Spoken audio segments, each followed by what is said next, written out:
Hello and welcome to Pravus Gaming and more Plague Inc. Evolved custom scenarios. Did you know they're working on a board game? I just found out about that. There's apparently a Kickstarter going up for it. That could be kind of fun. Check it out if you are so inclined. Alright, custom scenarios, although I am thinking about mixing in a few official scenarios sometime kind of soon. We'll play it on normal as well, just like before. I mean, I'm not trying to prove anything. I've already beaten the game on Mega Brutal. But, could be kind of fun to check out some of those. We'll see. By the way, I really am relying on you guys to keep leaving comments and letting me know which ones to be playing in the future. That used to dictate which videos I would do and which scenarios I would prioritize. Haven't been seeing as many of those lately, so hit me up, guys. Which ones do you want to see? Alright, why don't we go moving up the list to Vampire Plague. Apparently it says check out version 2.0, which I do have on here. I'm not sure if this is a sequel or if it's a revamp of the first one. Just so I don't mix that up, I'm gonna go ahead and do regular Vampire Plague. Maybe this is a better version of the same thing, but oh well, that's the risk I'll take. And if it is a sequel, and you guys want to see it, let me know. I'm sure someone will tell me in the comments section. Okay, an unknown virus is spreading through New Transylvania.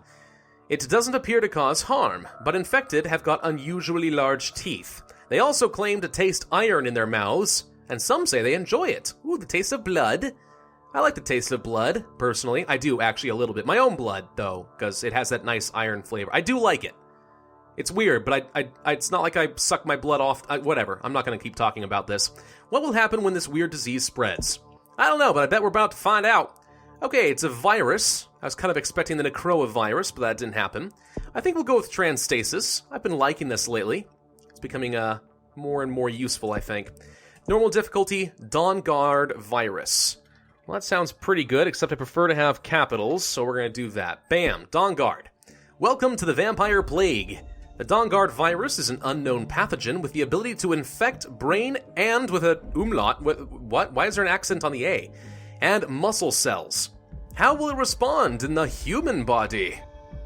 I don't know. Presumably, if it's a pathogen affecting brain and muscles, it's already been affecting humans. Is it affecting something else? I don't know. We're going to find out. What to do? To win, you have to kill everyone. Again with the accents, what the heck? Or turn anyone into a vampire. Your choice. Remember that if the vampires gain their abilities, the other humans will try to hunt them down. Alright, so kill everyone or turn everyone into a vampire. I think I want to turn everyone into a vampire, right? That sounds like the sort of thing I'd like to do. We are going to be starting off in Central Europe, which seems fitting. Where's Transylvania actually located? For some reason I thought it was like in the Balkans, but it actually might be up further here. Can't remember for sure. Is it north of Croatia? It might be. Well, either way. Alright, let's go ahead and take a look-see at the transmissions. We have Night Stalkers. Makes the virus able to infect bats, wolves, and other night creatures. Slightly increases mutation chance. Okay, reasonable enough. Fomites 1. Wealthy countries. Increasing infectivity, especially in wealthy countries. No apostrophe, i.e. I'm assuming this person is not a native English speaker, just based on the accents.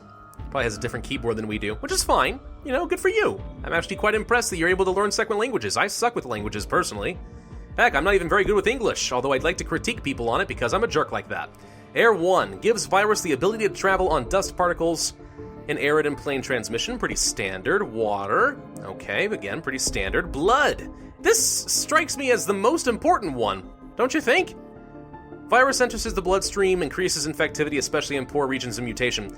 You know, this was so good for a second. With the Night Stalkers, you had some good customization here, and it looks like for the rest of these, you're just sort of, copying what already exists. Come on, give it a special description. Although, maybe that's what Vampire Plague 2.0 does, so I can't criticize it too much.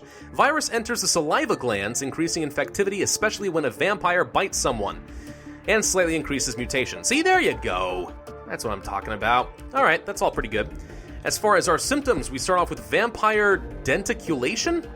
Denticulation. I think that's how you pronounce that. The virus increases the production of dentin and enamel in the teeth, causing bigger, harder, and sharper teeth. Nice, vampire fangs. Also, we have bloody taste. The virus infects the neurons? What? What is this? I assumed neurons, but the tongue doesn't have a neuron. Does it? I don't think so. Causing an iron-like taste in the mouth. Okay, and abilities, cold resistance, heat resistance, drug resistance. Afterlife 1, virus does everything that it can to prevent that the vampire body dies, The brain may be broken, but the heart will always beat. Dead vampires remain infectious. How are they dead? I mean, they drive a stake through their heart because otherwise they ain't dead. The whole point is vampires are undead. Again, with the necrovirus being kind of appropriate here. Bat form. Virus changes the molecular structure of the host cells, allowing them to transform into a bat swarm. Increases infectivity, but vampires can get critically injured. You know, I always thought the best way to deal with a bat swarm vampire is to grab a tennis racket and just start wailing like crazy. Sooner or later, you're going to hit the little buggers. That's very effective, though. Goodness gracious me. All right, well, we do have transstasis, so I'm making a lot of use of this, I think. Let's go ahead and bump up to speed 3, and just wait for a little while. You know, I'm going to go ahead and open up this candy while I wait. Pylons, vital to high-tech society. You must construct additional pylons. Blah, blah, blah. We've heard it all before. What is this thing? This is some sort of candy I got from Poland. What is it called? Wawel? I don't know. Ticky-tacky. It's something cool. It's got a picture of coconut on it. It's really hard to open, though. Good God. All right, maybe this will have to wait till another time. Darn it. I was kind of hoping to have a little chocolate. We have 20 points. Let's go ahead and spend some of them. Water and air. Perfect. Get around in Europe a little faster. We're going to want fomites pretty early on, I would imagine. We have 11 vampires right now, though. Blood, again, I would think this is the most important one, but we'll just have to wait on this until we get to some poor countries. Let's go for fomites. And you know what? Do we go for Night Stalkers? This is a way to increase mutation, but it doesn't seem to increase infectivity. Mutation can be good, it can be bad. We've discovered this. Maybe we wait a little bit. I think we wait. Let's go for saliva instead. Saliva's fairly infective. Bite! Bite them all! We got a biter. Every school class has a biter. Well, now you know. He's probably infected with the vampire plague. Yeah. Do you go for saliva too? Slightly increases mutation again. I think we go for water. Let's save it for 15 points. Slow and steady wins the plague. Pravus. There we go. Thank you.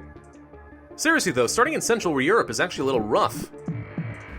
It doesn't have any particularly good climate. Why is Central Europe considered to be wealthy? I never looked at this area of Europe and thought this was an especially wealthy area. You know, kind of like Ukraine and stuff. Maybe it is, though. The Balkan... Oh, gosh dang it. The Balkan states I also never thought was especially wealthy, but for some reason Central Europe is. So, okay, I guess it has Austria in it. I guess. Okay. 20 more points to spend. Let's go for fomites, so we can spread a little bit faster. There we go. Now we're spreading rather rapidly through Europe. Everyone's taking a little nibble out of each other's necks. Oh, they found us. Oh, that's a little concerning. Yeah, what are you guys worried about? What's a little bite in the neck among friends? It's perfectly hygienic. I don't know if I want this quite yet. I'm gonna go for the drug resistance while it's relatively cheap. We are now spreading through the Baltic states, Iberia or Spain, USA, Japan, lots of wealthy countries getting infected. Now we're in somewhere special. Saudi Arabia. Go ahead, vampires, hop on the plane. So we want some symptoms now. Vampire metabolism. Virus increases the amount of muscle tissue and makes the host significantly stronger. Although he will have to eat a lot to give his cells the energy they need. A little bit more infective, a little more severe. Night vision. Virus increases the amount of impulses in the optical nerve and reproduces light receptors. The host is able to see in the dark, but is irritable to light. Again, same sort of deal. Fever. Increase in temperature, contagiousness, and severe dehydration, which can be fatal. Or vomiting. The expulsion of infected material through projectile vomiting increases the risk of infection. It strikes me... Well, no. I thought maybe this was all going to go down kind of a lethal route. Do we want to give power to our vampires, or do we continue to be infective? I think we go for the blood. Just to stay thematic, air is probably better, but... The theme is about blood and vampires. Half of Europe is now vampirized. Vampirized? I think it's vampirized. Increased rainfall in humid countries. Well, it's a good thing I got water transmission level 2. Alright, getting around through Scandinavia now. A little bit further in Africa. 32 points to spend. Let's go for the air. That leads to extreme bioaerosol. Pretty standard stuff. We'll grab this, and then I think we're going to work down some mutation and see if we can get some more symptoms that'll be useful for us. Whoop, there we go. Hello, how you doing? So, Central Europe is considered cold. We will need some level of heat resistance, I think. Let's pick that up right away. There we go. That should help us out in some of the islands, and Africa, and South America. Anywhere around the equator, basically. Spreading through the Middle East pretty well.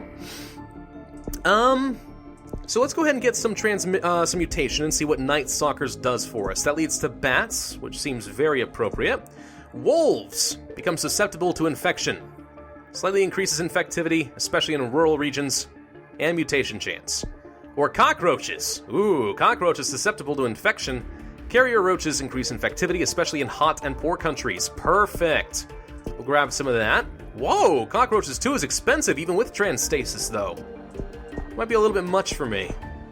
Might be. Let's go for wolves as well. I don't know if I want to go down all the way down this route. Let's get bats, and that will probably be sufficient as far as transmissions are concerned. Dawn Guard Virus Awareness Day. I haven't bothered working on the cure yet, though. Vomiting just developed. We do have a little bit of severity. They'll probably start working on the cure pretty soon. This leads to tumors. Okay, so yeah, these definitely feel like they're going down fatal routes, whereas this feels like the vampire upgrade route. I'm gonna go for night vision. Bloodlust. The virus enters the brain cells of the amygdala? I think it's amygdala, and let them produce exponentially more dopamine. Host will start to like the iron salty taste. Yes.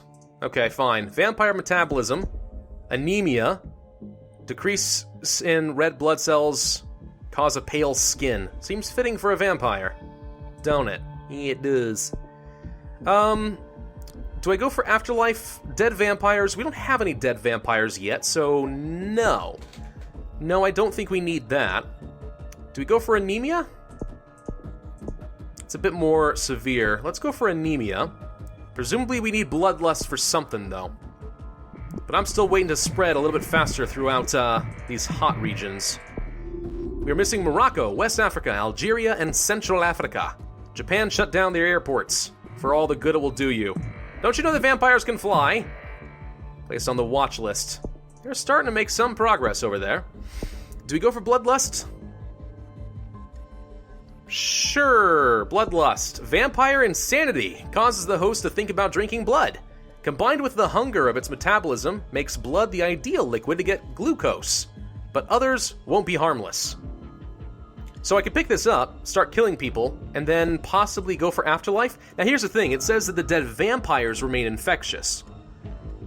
So yes, I guess that makes sense. So the implication from something like this is that the vampires, the infected, are going out and killing the uninfected.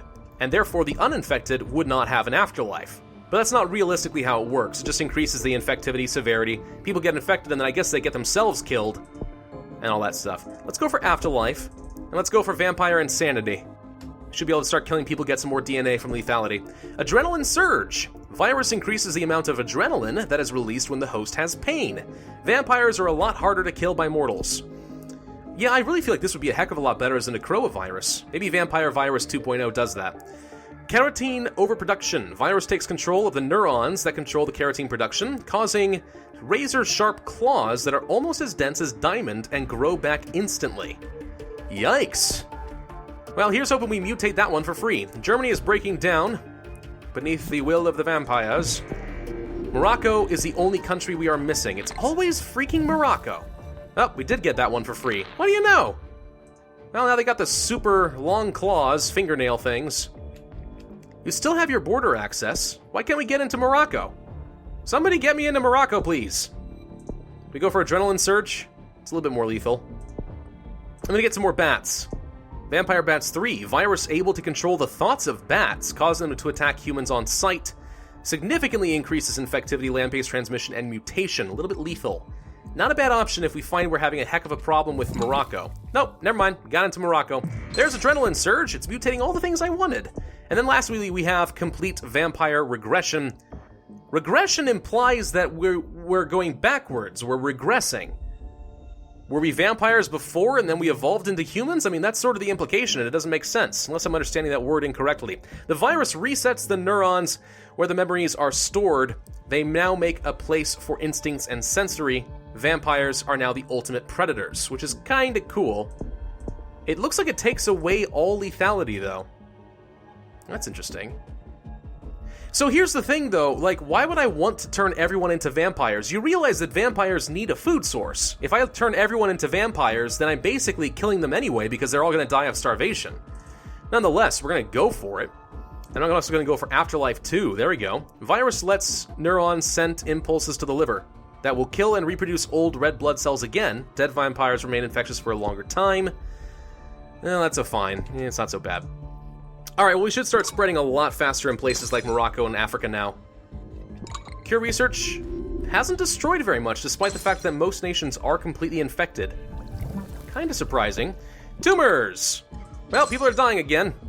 I'm so sorry. I didn't mean to, I promise. Let's go for Bat Form. And Bat Form 2. That reduces lethality even more.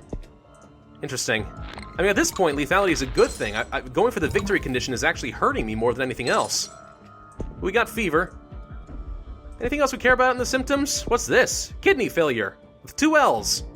Virus begins to break down all organs. Ooh. Terrifying.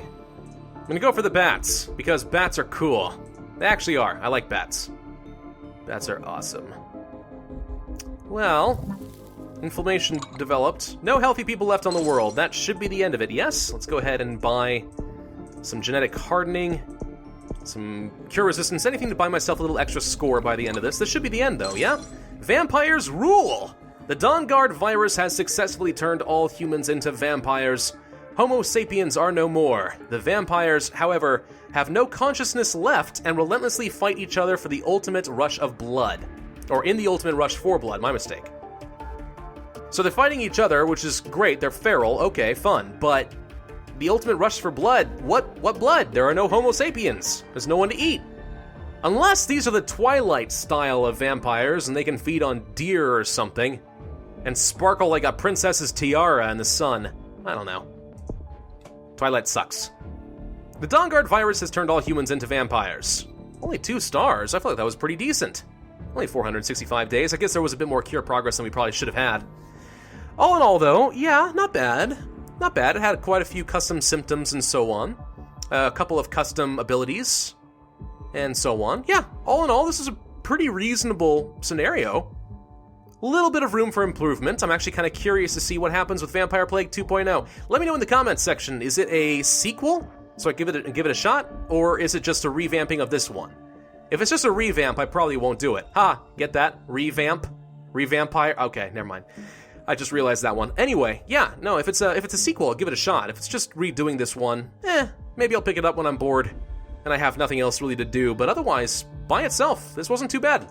Not bad at all. Yes, I did enjoy that. Thank you. Well done. All right, well, that is enough for today. Thank you guys for watching. This has been Pravus. I hope you enjoyed. If so, then hit that like button, leave a comment suggesting some more plagues, and of course, subscribe. As always, we'll see you guys next time.